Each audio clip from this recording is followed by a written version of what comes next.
Innovation, business plan, marketing, stratégie.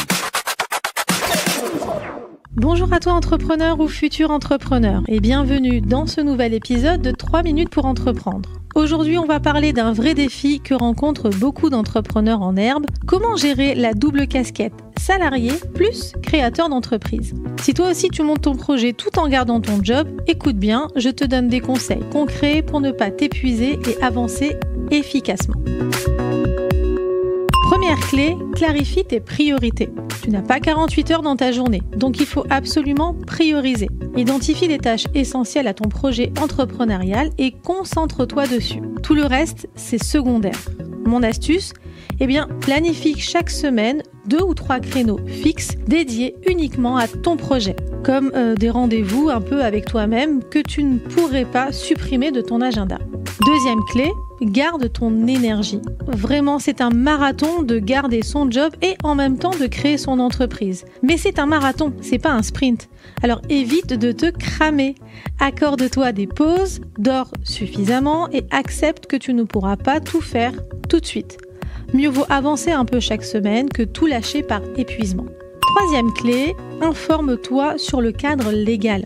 Alors, si tu es salarié, vérifie ton contrat de travail, très simplement. Certaines clauses, comme la clause d'exclusivité, peuvent limiter ton droit à entreprendre. Parfois, une simple déclaration à ton employeur est obligatoire. Alors, mieux vaut anticiper que de risquer un éventuel conflit.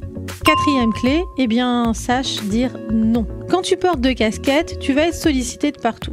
Alors, savoir dire non à certaines activités, à des projets pro secondaires, à des loisirs un peu chronophages, c'est indispensable pour protéger ton temps et ton énergie. Cinquième clé, créer un plan de transition. Alors, il faut garder en tête que la double casquette, c'est finalement quelque chose de temporaire. Fixe-toi une date ou un objectif qui marquera ton passage à 100% sur ton projet. Par exemple, atteindre un premier chiffre d'affaires stable ou signer tes 5 premiers clients par exemple.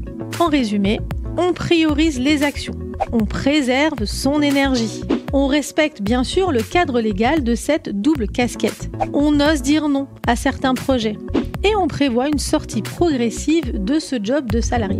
Voilà, c'était 3 minutes pour entreprendre. J'espère que cet épisode t'aidera à mieux vivre cette période de double casquette et à avancer sereinement vers l'indépendance. À très vite pour un prochain épisode et d'ici là, avance à ton rythme, mais surtout avance. Tu es entrepreneur, tu as une question, une remarque, une suggestion à nous proposer, envoie-nous un mail à entreprendre@radiomanie.com. Innovation, business plan, marketing, stratégie.